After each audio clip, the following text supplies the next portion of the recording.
This is Writers Not Writing, the show where you can get to know your favorite writers and soon-to-be favorite writers by listening to them confess to the ways they procrastinate.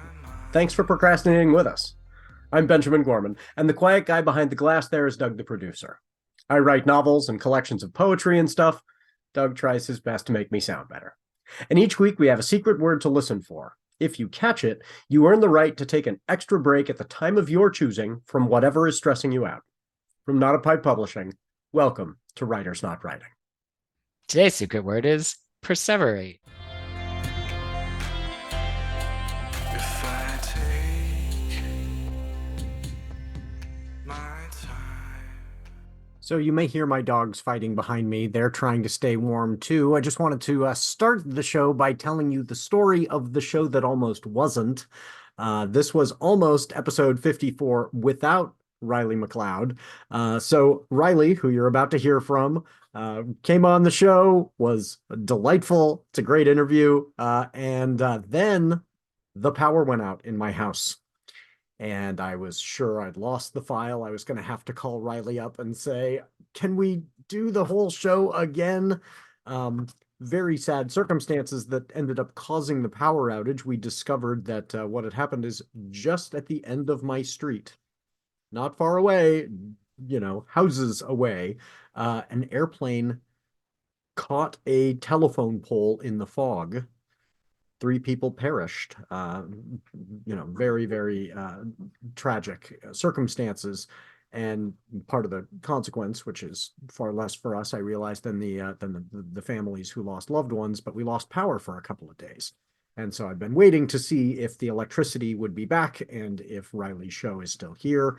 Luckily, the show is fine, and the temperature in my house is coming back, but that's why I'm all bundled up like this. It's been very chilly, and the dogs growling and yapping behind me have been keeping us warm. So back to the show with Riley. Luckily, I am glad that this show was not lost. Enjoy this episode with Riley McLeod. Welcome, everyone. Riley McLeod is an editor and co-founder of Aftermath, a worker-owned news site covering video games and internet culture. He previously worked at Kotaku and the Washington Post. In previous life, he ran a small press devoted to transgender fiction and also lived on a boat. Welcome, Riley. Very glad to have you here. Thank you. So, as regular viewers know, we always dress up in costume, crazy costumes for this show. And this is pretty crazy for you. So tell the YouTube viewers can, of course, see that bright color, but tell the podcast listeners what you're wearing today. I'm wearing yellow, definitely not black. Which is a big deal for you because I don't wear colors. I don't understand them. And same here. I wear, and so to match, I went with this like sky blue periwinkle, which let me tell you, with the jeans, like bright blue jeans. I never. So yes, we are out of our comfort zones a little bit. So I've been very excited to have you on the show because before we've had Emmy-winning TV writers, we've had poets, we've had horror, we've had all these writers in all these different genres, but you're now writing for this media outlet. And so how has that been going, starting your own media company? We started our own media company. There's 5 of us. We had all previously worked together at Kotaku, which is a games news outlet, famously part of the Gawker network, which you might know was bankrupted by Hulk Hogan in 2016, and then sold to Univision, who also failed, who sold us to a private equity firm who just have destroyed it. They're terrible. And we all sort of scattered to the winds. I went to the Washington Post to run their games vertical launcher. 3 months after I started, they closed launcher. So that was very sad for me. And then we decided to start our own. We have a lot of our colleagues from Deadspin started Defector, which is a worker-owned sports outlet, and so we sort of followed in their footsteps and started our own thing. We launched that in early November, so it's been like a month and a half, which is ridiculous. And it's great. It's hard. I think it's really exciting not to have anybody telling us what to do. getting to write the stuff we want to write. The flip side of that is like there's nobody to tell you what to do and you don't know what Right. to do. You have to do all the things, you have to be all the guys. Like that's super stressful, but exciting. And the world of gaming is so broad now. I mean, Yeah. this is, do you have like a particular focus? Or are you trying to cover, esports and, Oh, whatever the new esports. titles are and all that stuff? Or, It's hard. I mean, it's exciting because we don't, because we're reader funded and we're subscription based, we don't have to chase SEO. So it's, you don't have to write, here's the review of the latest game. Here's a guide about how to do whatever in Fortnite. Like, there's not a real value in like aggregating news, which is where a lot of other sites get there. So it's like, it's the freedom is exciting, but also I think I personally find it like a little hard because like so many things will be happening and you're like, what do I write about though? What do I do? And I think we're still like finding our way, but it's exciting to not have to chase those trends. But And is it almost like like long form, like you can go deeper and yeah. look at something more carefully than somebody going, hey, crank out a listicle about these Yeah. games, Which I've done so much of, yeah. which is like great. Yeah, we have, we can do the kind of reporting that our, bosses at other companies were always like, no, like don't. I mean, the flip side of that is there's five of us, there's only so many people to do Yes. only so much. And so I definitely feel like very pressured to like, doing those investigations still takes a lot of time. And that means somebody isn't writing. And what does that mean? And so that's always like hard, but the response has been great. The community is like great. I mean, the nice thing is for Aftermath, it's I've read a couple. It's high God quality bless. stuff, and so my hope Yeah, thank is you. that people will go, oh, okay, I could read 10,000 little short pieces about this game, or one that actually is thoughtful and longer Yeah, and clearer, and so I'm hoping folks check out Aftermath, and please that do. will then kind of linger. That people will go, Yeah. oh, the resource about this game is this well-written site.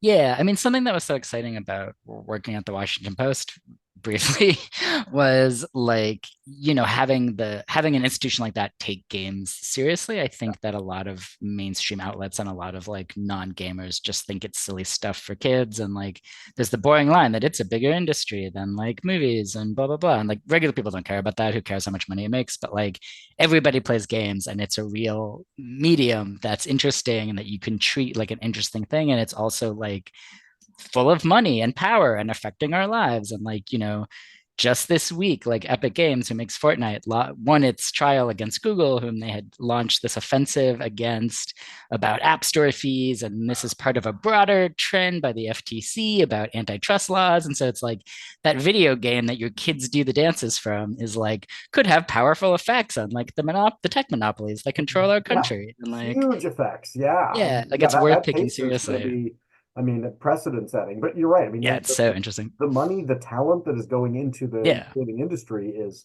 it is Hollywood sized and Yeah. doesn't get the same kind of attention. And then from a writing perspective, like it's great for my students when I can talk about, Yeah. you know, you want to write the writers of the games, the people who are writing about the games. Like this is Yeah. legitimate, well thought out. This is not Pong. Right. Yeah, totally right. Oh, people are doing really brilliant writing. Plus, the other day I Yeah. was lecturing on the kind of waves of feminism through history, Mm. and Oh gosh. people make a real strong argument that Gamergate was what led to fourth wave feminism. Like it Man, was, wow, cool. I mean, Yeah. it was an awful Interesting. event, right? Yeah. But it was historic, and it was, and then students are like, "Really, video games?" And I'm like, "Yeah, they've changed the world." God. Like Did the you foot teach bath, you taught your students about Gamergate? You I had to introduce did, that to and I them? That's taught them about horrible. how Gamergate led to the rise of Oh the alt-right, my and God. that They don't deserve that. yeah, that these people who were going after started going after Yeah. women video game Oh creators, yeah. then started going after people of color who were standing up for them, especially women of color, Yeah, no. then revealed themselves to be the tiki torch, No, totally. I right? Like mean, we these just saw messages this were with like connected. the guy who attacked Paul Pelosi, right, has said Yep. several times that like he got it from Gamergate, and we Yep. definitely have seen it come back, and it's bonkers. Yeah, Yeah, and I think people who don't take video games seriously don't understand how right. much they're influencing our politics. I mean, this is where my Yeah, students, who sat during COVID and did nothing but play video games, right.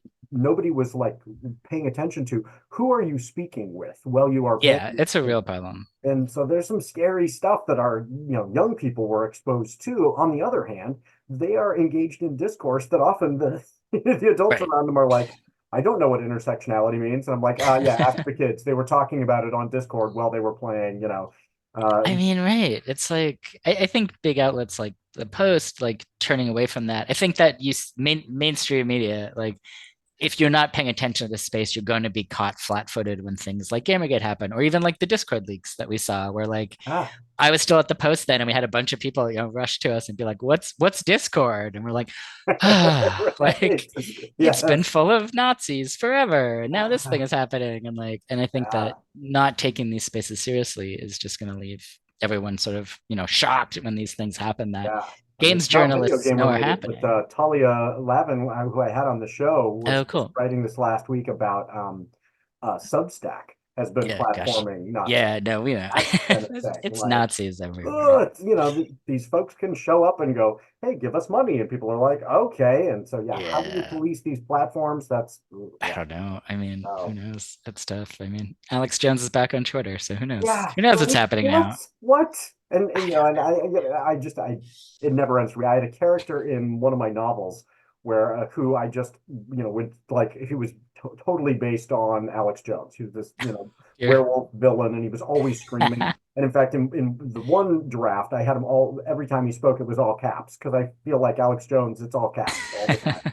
And not only did the editors say, the all caps thing is hard to read, like, let's go That's away true. from that. Yeah. But they were like, nobody would ever say these things. And I was like, no, he But he literally said had. these things. He actually did say, the water's turning the frogs gay. Like, Oh that's my gosh. literally Yeah. the kind of guy he is. I mean, He is too extreme for fiction. Like, yeah. editors found him But unbelievable. like, is it an act? I mean, that was what's kind of interesting about the trial against him was I was like, man, what do you do? Do you like defend yourself and say it's an act, or and then like blow up your spot, or like Well, how and do that's you why I was handle glad that? he was held to account. Like, Yeah, hey, you have to acknowledge this is a grift, yeah, or you have to say no, it's not a grift, and pay the and consequences of yeah, it. and go down. So yeah, Yeah, that was stories. I hope those folks actually get their money. I mean, it's just like the Yeah, Giuliani thing. Oh, I'm broke. yeah. Yeah, we'll I see. mean, yeah, I hope those folks get their money too. yeah. Gosh, So, when you have been, avoiding work, when you've been procrastinating this last week, what's been pulling your attention away from your actual work? gosh. I mean, I do a lot of baking. That's pretty fun.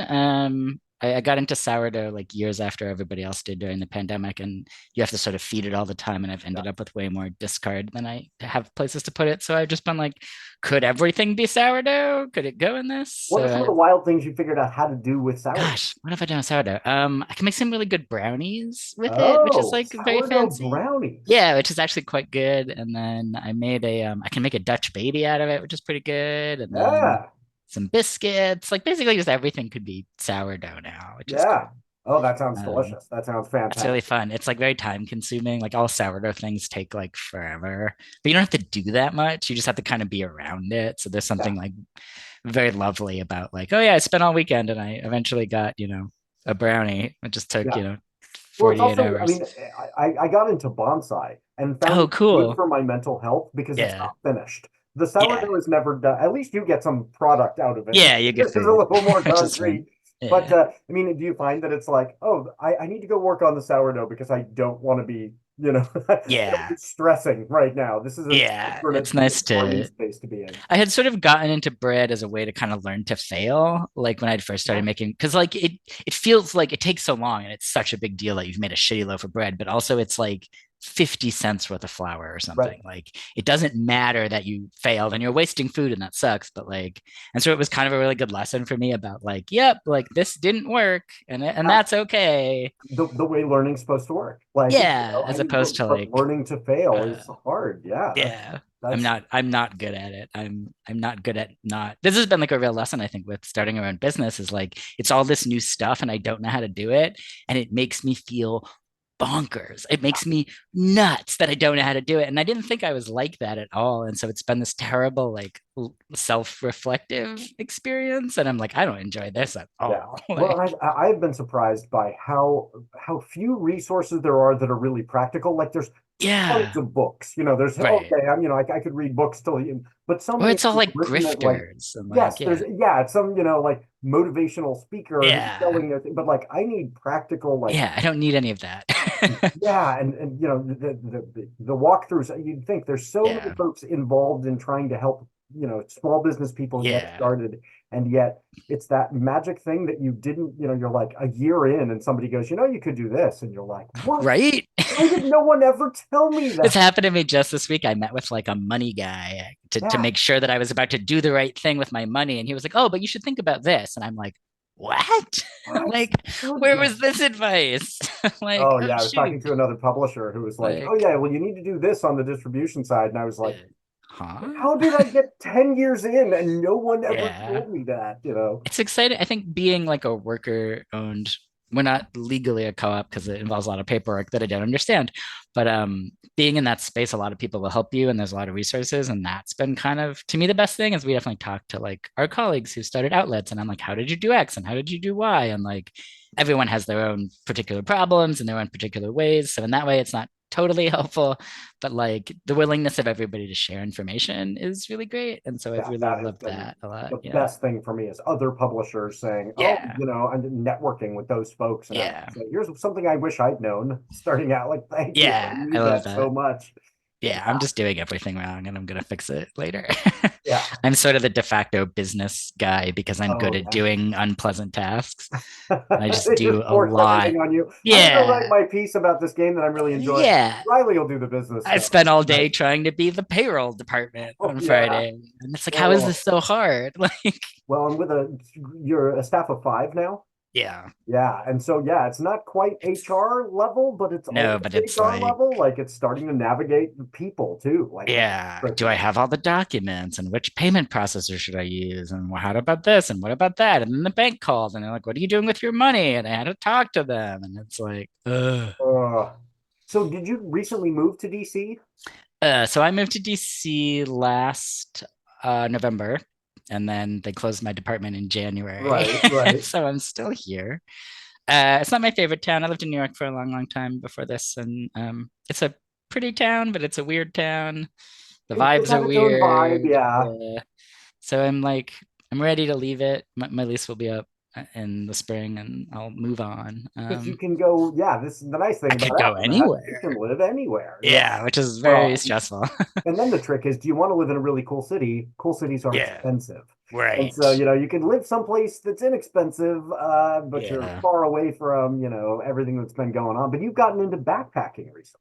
Yeah, I've gone into bikepacking. The one cool thing about DC is that there's the outdoors is right there. Like in New York, it's a big Yeah. city, and here it's like, oh, you bike a few miles and then you're like in the woods, and that's been like amazing. So I, of course, having problems, bought a bike and was basically like, how far can I get from my problems? Yeah. All the way to Pittsburgh, apparently. And Yeah. so I've been doing all this. You just pack a bunch of camping shit on your bike and off you go into the woods. And so I've been having all Uh, these really great adventures. And yeah, back in October, I took my bike on the train to Pittsburgh, and then there's a bike path that comes all the way back, which is like 350 miles. It took me like a week.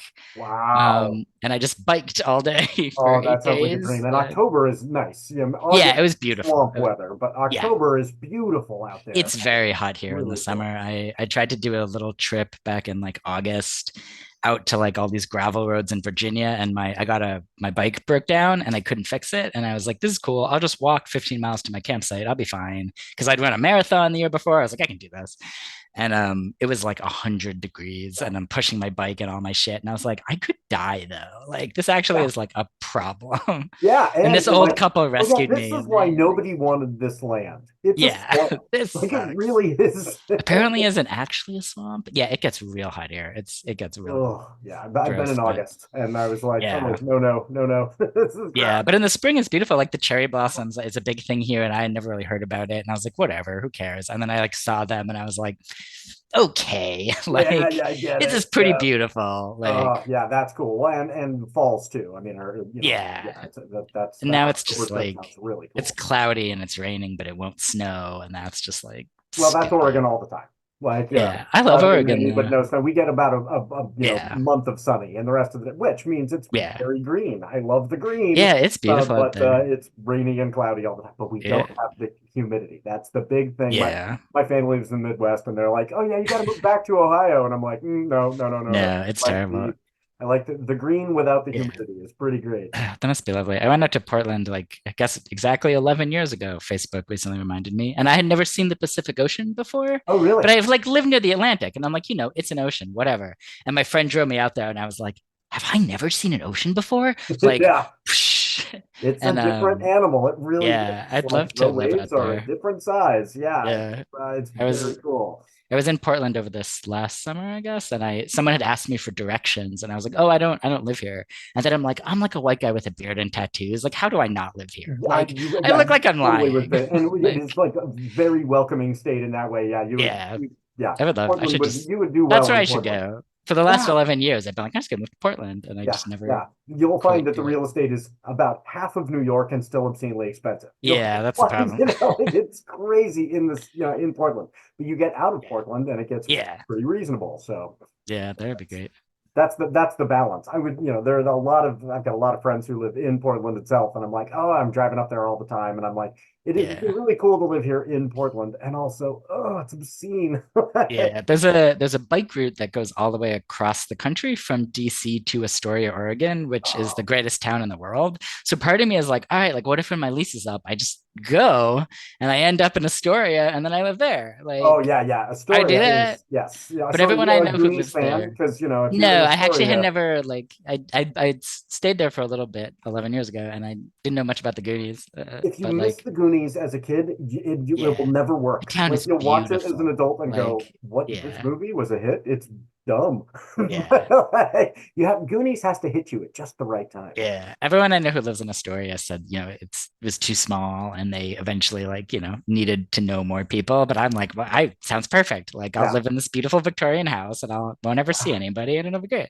Yeah, and It's a it's a beautiful fun show town. to. I mean, it's a fun town to show off to to Yeah, friends and stuff. But oh, it's it's a not beautiful town. as overwhelming as like, oh, I've got friends visiting New York. What am I Yeah, going to show them? Because like that's 10 weeks. Like, yeah, yeah, it's a beautiful town. yeah. Maybe I'll do that. So one of the questions I always ask folks is if you were a D&D character. So not playing D&D, but if you yourself Oh, were a I see. character in a D&D game, Man, just as a way of kind of for readers out there of Aftermath to get to know you, oh what would be no. your race and class?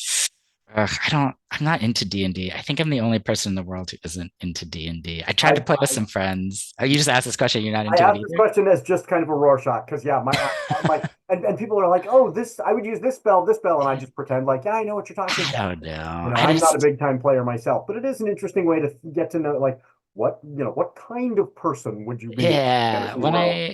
When I played with some friends many years ago, I was a bard. I think I was a human, which as far as I understood, meant I just got to be kind of a weirdo. And they'd be like, "We're gonna do this smart thing," and I'd be like, "No, I'm gonna do this stupid thing." And that was very Yes. me, and that was very fun. But I find the like the checking everything and the stats and all that. And I remember like I didn't understand all the leveling up, so I just didn't do it. And then at some point our like DM was like, "Are you not leveling up?" And I was like, "No." And she's like, "Why?" And I'm like, "Oh, I want to do the math." It's a lot of math. Yeah. Yeah, I was subsequently, drifted away from the group. Well, and now you're going to find as a business owner, Yeah. it's a lot All of I math. do is math. It's math, all the spreadsheets. What am I Oh my doing? God. Yes. So many spreadsheets. I don't even know how to make us like I made a function in Excel for the first time. I was like, who am I? Well, but then it's like, That's isn't it great. awesome? Oh my Like, God. yeah, the first time you do it, you're like, oh my gosh, it's doing the math for me. That's so Uh, great. I just did it. I was trying to add up all of our sales and I did it by hand. And then I was like, this doesn't seem right. And then I realized that I could just download the data and write a function. And I was like, oh, okay. Yeah, yeah, I yeah. didn't The have to first few spend three spreadsheets I wrote, I've hours. got ones Yeah. that are for each of our authors, and I Oh, just plug smart. in the sales and it calculates their royalties, Oh, which smart. used to just take forever because they get a Yeah. different rate for paperback and a different rate for Right. hardcover, and different sales channels have different profit margins, and it's just a Yeah. mess. And now I just go click, click. And the Oh, first that's time so I smart. made that, I was like, This is a triumph no one else will appreciate. It's hard. It's like I feel like it's very lonely to do the businessy stuff. And Yeah. I'm both like very overwhelmed and kind of excited because it does feel really empowering to be like, yeah, like, oh, all the things only the CEO can do for millions of dollars. I'm like, I'm the CEO now. That's I right. can do that. Yeah. But it Yeah, is when very, people are coming to you saying, I need to understand this, and you're like, I am the only one in the company that yeah, knows this. I'll help you. But it's Very cool. Okay, so we'll go to our ad break. And when we come ooh, back, I'm going to ask you what you've been daydreaming about lately. oh gosh.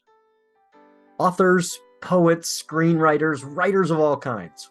We're putting together our team for the Alzheimer's Association's annual The Longest Day fundraiser, and we want you to join us to use your writing superpowers for a good cause. Our team, Writing Against the Darkness, joins together via Zoom or in-person meetups and writes from dawn until dusk on the summer solstice, and we also do a dress rehearsal to kick things off on the shortest day, the winter solstice. So mark your calendars for Thursday, December 21st, 2023, and Thursday, June 20th, 2024. We're teaming up with some wonderful partner organizations to build our team. Thanks to the Author Alchemy Summit, Indigo Editing, Unsolicited Press, Pile Press, the Pile Press magazine Chunk, and Overcut Press for joining with Not a Pipe Publishing in this fundraiser. Links to all the partners in the show notes. If you want to get to network with writers from these great partners, get a whole lot of writing done, and raise funds for Alzheimer's research and care for families suffering from this disease, click on the link in the show notes and join the team. You're going to be writing anyway. Why not write even more and do some extra good for the world? Welcome back, everybody. So, Riley, what have you been daydreaming about lately? Yeah, I guess this is against the theme of the idea of writers not writing. But when I'm not running a media company and writing nonfiction, I'm a fiction writer as well. And so I've been working on a novel for like several years now about cults and climate change. And so I spent a lot of time thinking about what should be in the novel and how I should be working on it. And I love to do research. So doing way more research than any person needs to do for anything. And so I spent a lot of time thinking about that and reading books Ah. about that.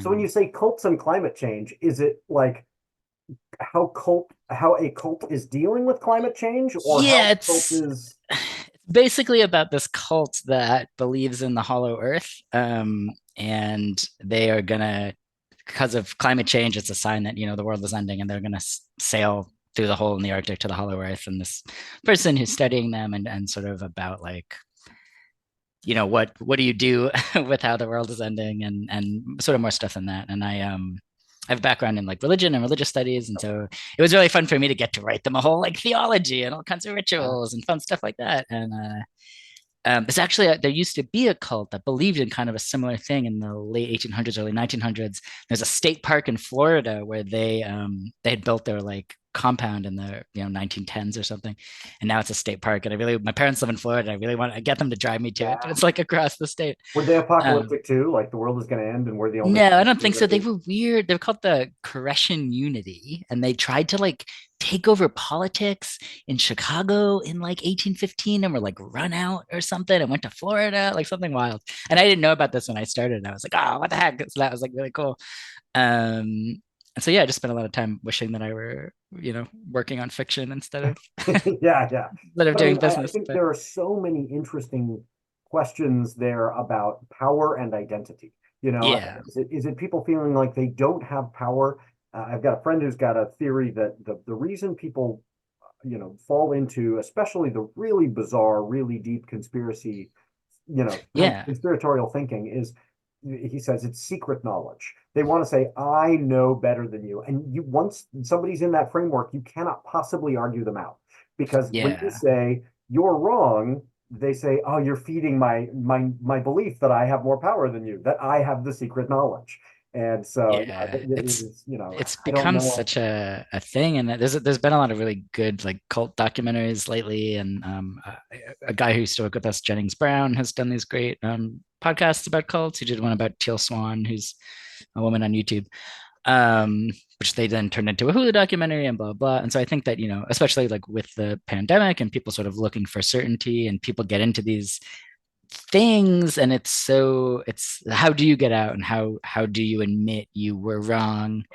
And I recently, like, I fell down this hole and I found there's like remember Heaven's Gate? There's like a couple people who weren't there who are like still alive. And there's like one Really? guy who's like still championing it. And I'm like fascinated by this. So I'm like what is that like just for you? All of your friends died and you're out here carrying the banner for this thing that people talk about in a certain way. And like I think And there are how do probably a folks, lot of readjust? If you're saying the yeah, world will end on this date, I and remember it there was doesn't, right? a couple in my parents' church Oh, who gracious. believed that the rapture was going to happen at midnight on New Year's Eve, 1999. Right? It was Yeah. going to be 2000 was the millennium. It was going to be, and so Yeah. they everybody else is doing their New Year's Eve parties, and they went to church and just sat in the sanctuary, and they were just Gosh. we're just going to pray, and then the rapture is going to happen, and that way this is all going to kind of take care of itself. And I always wondered, like, at what point do you leave? I mean, it's hard. Yeah, Yeah. at How do what point do you go, you, okay, well, maybe we got the time zone wrong, so let's sit here for another hour. Like, when do you acknowledge error? yeah.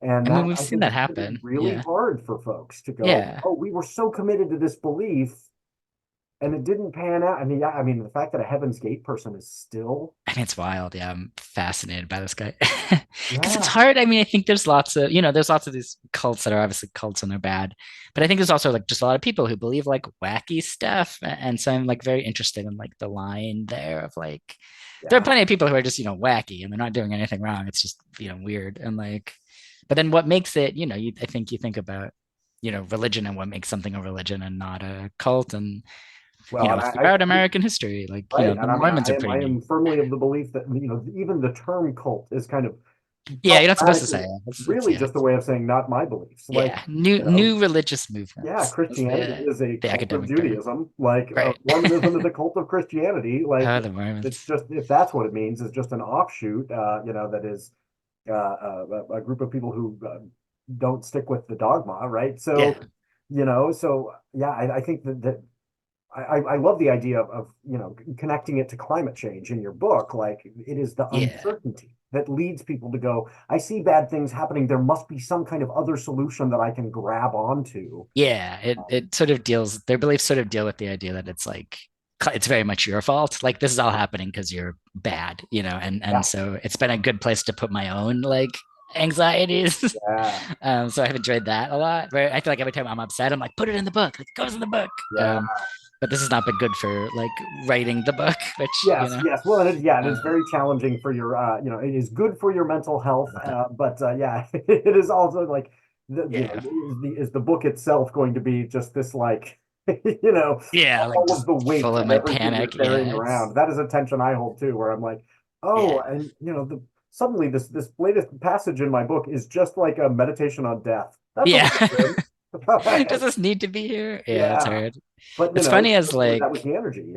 yeah, as an editor, I feel like I'm so good at like, somebody hands me a giant manuscript and I'm like, I got this, I can do it. But like as a writer, it's like I have to write every word, like, oh my God, like, no, this is how does anyone do this? Like, Yeah. ugh, Yeah, and did you say one that's of your characters is kind of studying and following this yeah. as an So this sort of is outsider? about That's a this. smart way Yeah. to kind of provide the reader with a way to kind of, Yeah. it's not I've had a just lot of fear people. that like I like the cult too much. And so I feel Mm, like having like an outsider kind of leans back in my own tendency to just want to be like, I've just invented a religion. That's yeah, whatever. yeah. But yeah, somebody Um, studying it from the outside who can kind of see the good and the bad, the danger of that.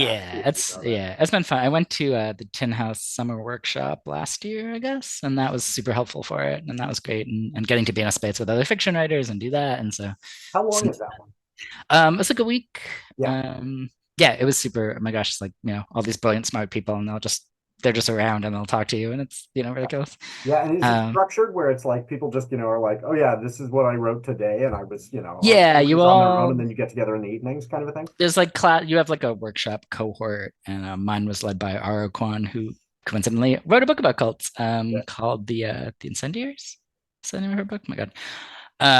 So that was like amazing, and so you bring in your stuff and everybody workshops it, and then there's like readings and stuff in the afternoons, and like yeah, it was amazing, super Yeah, great. So that's cool. I Yeah. just highly recommend folks out there, if you can go to those kinds of workshops, Yeah. they can be very spendy, but boy, they're valuable. Yeah. Yeah. Uh, It was amazing. Yeah, it was so great. So I'd so recommend it. when you're, outside of your fiction writing, what is it you want folks to know about that's going on right now? I mean, I think this was pretty straightforward. Just what's happening. I mean, No, my I'm talking website. about the website itself. Yeah, you should know about my website, Aftermath.site. Yes. Because all the domain names are taken. So that was a whole journey. And then you can't name your company the name of other companies in the state, but also things that are a little similar to. It's really hard to name a company.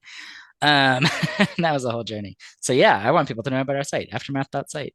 Yeah, Please subscribe to our website. check it out, folks. It's great. It's thoughtful. I mean, even if, like, I was reading about a couple of games that I have not played, and I still found the articles interesting. I was like, oh, this is thoughtful, kind of. It wasn't just like, oh, this is only interesting to the person who is halfway through this game. But Yeah, I appreciated somebody, kind of guiding me through what was the thinking behind, some of the mechanics and that kind of stuff. Yeah, it's such a challenge, I think, with games to explain enough of them that someone who hasn't played it will understand it, but then not just becoming a list of like all the things you do in a game, and that's so hard. And like, I don't know if you've ever played like EVE Online, which is a game I've never played, but I will read about forever. It's like this online space game where people make corporations and they stab each other in the back.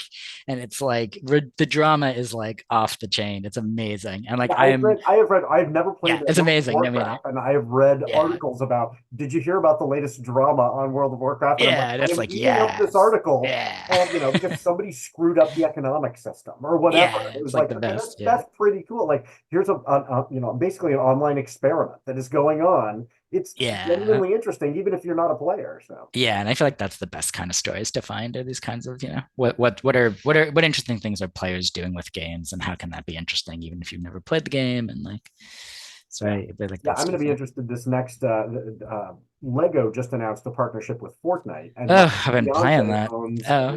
Have you been playing it yet? Yeah. I used to cover Fortnite for Kotaku, and now I think I actually like it, which makes me really cool to young people because I know what they're talking about. My son hates Fortnite because my nephew hates Fortnite. Yeah, he was that age where it was like Fortnite was for kids 1 year younger, and so he has this deep aversion. Like, he feels about Fortnite the way my generation of boys felt about New Kids on the Block. Like, we had to hate them, and because he was playing Apex, totally different. And so, like, but my fiance owns a Lego store, and they're both into Legos, and so like the Lego pairing, I think the business angle on that story is going to be really interesting. Does this it is to Lego sales? Does this lead to there's some mechanics in the game that are genuine building? It's not just what are they called? The ones where you're just slaughtering each other down. I mean, it's funny because in Fortnite you do like build, like in the battle royale part of Fortnite, but it's pretty simple. And Lego Fortnite seems to be a lot of like, it's kind of like Minecraft, and it's kind of like Roblox, and you have little Lego versions of your little Fortnite guys, which I'm sure will obviously be a merchandising tie-in, which is like, interesting. And I need to play it. I'm going to play it with like a friend, I think, this week, because it's a little bit like lonely by yourself. But that also changed because of that. I think they introduced a bunch of like age gating to the content in Fortnite, and that was a whole big drama among players, and like, that's really interesting. And so like, and how do you set those limits, and how do you enforce them? These are interesting questions even outside of the game. So I mean, Fortnite is such a, like, Epic Games, once Fortnite has said for years that they want to be the metaverse, that thing which came and went, last year, except for them. And so just a couple of weeks ago, they launched Lego Fortnite, and then a rhythm game, and then a racing game. And all of these things are like within, you open up Fortnite, but then there are these totally other games that are like also in Fortnite. And like, I hate to hand it to them, but like, it is the metaverse, and it is a version of the metaverse. I think one of the problems with the metaverse is like, you don't want to put on a headset and go to a Zoom meeting. Nobody wants to do that, but like, you want to play video games, and here's other video games you can play inside the video game. You're like, yeah, sounds great. So like rock concerts in the game, which were great. Which I covered, and they were amazing. I wonder, there's an antitrust question. I wonder if Facebook is buying those companies and saying, how do we buy them? Because they were like, we're going all in on the metaverse, and it never really took off. That didn't work out at all, but it's working out. I mean, it's So, working out for Epic. Like they've seen huge yeah. spikes in player count and stuff like that. I mean, they also just had massive layoffs, like every other game company this year. But so like I can like sort of respect the vision. I think it's yeah, I look at it askance, but I see what they're trying to do, and Yeah. like they do things well. The rhythm game is cool. Lego Fortnite is cool. Like it's not half-assed like No. sorry, Yeah. like tie-ins. But Yeah, it's anyway, smart that's and cool. Yeah, it's good business. Like no, yeah, this is the lefties like us have now become business people, and we're like, right. oh Well, yeah, I can makes respect the sense. business angle. Like, oh, and I feel I good. know. How do you not like lose your soul? It's so Yes, complicated. Because like you have to absolutely. know it. I don't know. I think that's one of the hard things is like having been rebellious writers, it's easy to be like, I don't care about metrics, I don't care about money, and now I'm like, ooh, I care about those things a lot now because Yes, like yes, yeah. they affect if I can pay my rent. And Well, and if we can, I mean, the tension for us is like we're lefties, like, oh, I want to take care of yeah, people, and then you find yeah. yourself as a business leader, and you're like, I have people to take care of. Wait, like what Like do you my, do? I got to keep the lights on, and I got to get these people paid, and so my leftist impulse to take care of the people around me is coming up in conflict with my Yeah. aversion to capitalism. Like, this is gross, but I need to get this person money. Like, This happened to me just this week because I had like could finally like pay people. And I had a bunch of people that needed to be paid, but I had like not set up our payment processing, and I was trying to figure out if I could do it and how do you do it, and like is it a good idea? What are the tax implications? Like how should and like people are like, where's my money? And I'm like, I'm the evil boss, not yes, giving you your money. But it's like right, I'm just an idiot who doesn't know how yeah, to get the money out of the bank account. I swear, like I'm not rolling around in a pile of your money. right. I'm sitting on hold with the bank trying to ask them if it's okay if I like do this thing. Like, but Yeah. it's like very stressful. Yeah. Yeah, I don't think people understand like the position we're in as like the small business owner, where it's Yeah. like, I'm doing my best. I'm trying. Yeah. Being a The small folks I business work owner. with have been very, very cool. Like they're like, I Yeah. understand you're learning. They've been very patient with me. But yeah, there are Yeah. times where I'm like, I said I would get you your royalties by the 30th, and you're getting them by the 15th of the next Right. month. Sorry. It's hard. Or at least like when you're a part of a corporation, like when I used to have to try to pay freelancers before, it's like I go through the maze that is the corporate payout system, and like you're not getting paid for some reason even I can't figure out. Yeah. Where here it's like, okay, at least I know the cause of this and it's my own failure, but like it's very simple to answer the question of like where your money is. It's Yeah. like next to me inside the computer. Like, Yes. I know who failed. I yeah, it's me. I did. It's so frustrating. Yes, So like no, that's I have nice. totally been there. Yeah. So one of the things we do is we always ask folks online, some kind of poll question each week. So what would be your poll question for the world? Mine was going to be, which is better, winter or summer? I am obsessed with being cold. And I guess apt to my novel, the fact that it's like getting less and less cold fills me with like existential terror. And I'm going to run away to the Arctic and die in the cold before there's no cold ever again. So I think it's best to be cold, but other And where people does that don't agree with where do this. you think that comes from for you? I think you just know you're alive. You just know where the limits of your body are. And like you can also get warm in a way that like when you're hot, you can't be unhot. See, But for like, me, and this is so pathetic, it's body image. I don't want to have skin exposed. I yeah, want that's to be right. covered up because I'm like, I don't want anybody to see my knees. They're Oh, gross. Don't put me in weather where I have to wear shorts. I'll just be incredibly self-conscious. shorts are the Put me in a place worst. where I can put on a big coat and like Yeah. cover myself up as much as possible. Okay, now I'm comfortable. Right. Yeah, so I'm with you on So that's winter, my yeah. absolutely, but not out of the, out of less flattering reasons.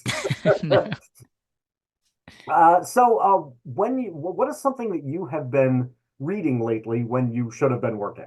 Wait. What have I been reading lately? Boy. I am like nearly at the end of the new Naturals. I'm really close to the end of that, which is about cults. Oh And no, I'm sorry, and I meant to ask what you are looking forward to reading. I try not to make the any homework for the show. So yeah. what have you been looking forward to next? Yeah, I've been trying to read all of In Search of Lost Time for like literally forever, which is probably like a boring thing that everybody says. And every time I'm like, I'm gonna start again. I'd started like in 2009 or something when I was much younger, and now I'm like, I'm smarter now. I should start again. I'm like, I bet I would get it now. So I really want to get back to that. What else is on my bookshelf? I feel like there were a ton of big books that came out this year that I haven't read. This other Eden, which everybody said was great, which I haven't read. Rebecca Mackay's I Have Some Questions for You, which everybody said was great, which I haven't read. I feel like I do that thing where a book comes out and I like pre-order something and then it like shows up on my Kindle and I'm like, what's this? Oh man, right away. And then like something else shows up and I'm like, no, this now. And like, speaking of the project you're working on, check out the Book of Joan by oh gosh, what's her name? It is brilliant, and it is about somebody trying to, it is about kind of the religious impulse meeting the sexism of a society saying, is going to be kind of our Joan of Arc character, and we're going to lift her up and then destroy her. I've heard of this. Yeah, it's really, really, and the writing is just phenomenally beautiful. Like, she can describe being trapped in a room with a spider, and you're like, why am I so engrossed? But it's really, really great. So check that one, Book of Joan. Yeah. What else have you been looking at? You mentioned this other Eden. What's that was Beast? good. I haven't even heard of the Beast thing. Oh, it's some like one of those 600-page novels from the UK about a family and their downfall or something like that people said was really good. I've got both the what's her name? Oh shoot, she read Burnham Woods and everything. What is her name? I'll find them and toss them in the show notes and put whatever. Eleanor Catton, who's another people who writes these this book is 800 pages long, but everybody says it's amazing. Yeah. Or like that book Trust, which I'm like Hernan Diaz, I think, which I'm like halfway through, which is also like 600 pages long. I've not read him, and people are like, you have to read. People say it's amazing. Yeah. And so yes, that's one I'll have to pick up. But I've finished I recently read Brian Washington's Family Meal, which came out a little bit ago, and he's amazing. That was amazing. He wrote Lot and Memorial. I feel like he's one of those authors where like these incredibly sad things happen to characters, and at the moment where you think that like, oh, and now something even more terrible will happen, he's like kind to them in this way that's just like, it's like heartbreaking. It's I tell my students what I like in my literature is at the end a little bit of hope. Not it's cheesy, but I don't want somebody who's going, and it's just all misery. So like, I love Cormac McCarthy's The Road. I respect Blood Meridian, but the Blood Meridian is just too grim at the end, But like, maybe they're going to be okay. That I can believe in. So that was a great book. What else? Good books have I read? Like, gosh, I read Chain Gang All Stars, which was great. So many books. I don't know. Yeah. So who, thinking about all these authors, who do you recommend I should get on this show? We were just talking about Leslie Jameson, I think would be great. She wrote this really great book about sobriety. I got sober like 4.5 years ago, I guess. And yeah, it's great. It's the best choice I've ever made. It's amazing. If you're thinking about getting sober, you should do it. Yes, and every day. Like, it's every day. It's awesome. And so I read, all of the sobriety books because I had a lot of free time to not be drinking. And she had written this beautiful book called The Recovering, and I thought it was great. And she's had a couple more books since then, which is great. Yeah, I will post a link. Also I'll reach out. That's a good call. Okay, so before we get to our sign off, because I do want to hear your advice for everybody, but before we get to our send off, I got some folks to thank. Thanks to the artist Max Oakland, who reached out and provided one of his songs for our intro song, I Prefer the Dusk. Let Max know you like it by following him on Twitter at Max Oakland with 3 Ds. And thanks to Halisma CCO for their song Kids for the ad break. If you're in a band, you'd like your song used on the show, I'd love to highlight a listener's work like Max's song, so email that to me. Thanks, as always, to Doug, the producer, for making this show sound good and taking the blame when it doesn't. And I cannot forget to mention, Writers Not Writing is a production of Not a Pipe Publishing. So please go to notapipepublishing.com. Check out the amazing books by writers who didn't procrastinate too much.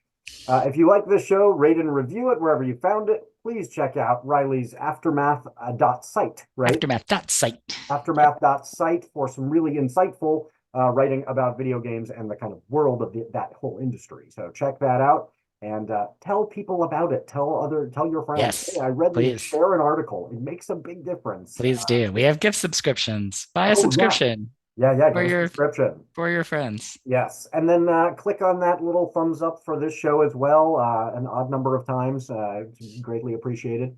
Let's see. So, Riley, for this next week, what's your advice for all of our viewers and listeners?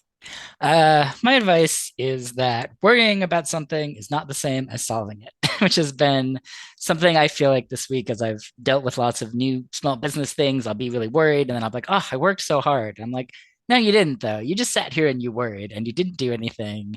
And I'm also like not very good at stopping worrying. I think if I just perseverate about this problem long enough, I'll fix it, even though I know that it involves like you have to call an agency during the work, from 9 to 5. And right now it's 10 o'clock on a Thursday and you can't do it. And I'm like, well, I'm just going to sit here and worry. Yeah. So I would say totally, yes. That doesn't work. Absolutely, yeah. My modus operandi too. If I just worry enough. No, yeah, you're then right. It'll work. Yeah. What and needs to be done? Break it down into steps. But yes, I totally agree. Let it go. So that's my advice. And I always tell folks a book without spaces would be gibberish, and our lives need spaces too. So don't ignore the spaces. And third, no matter how much you procrastinate, we're still proud of it. If I take my time.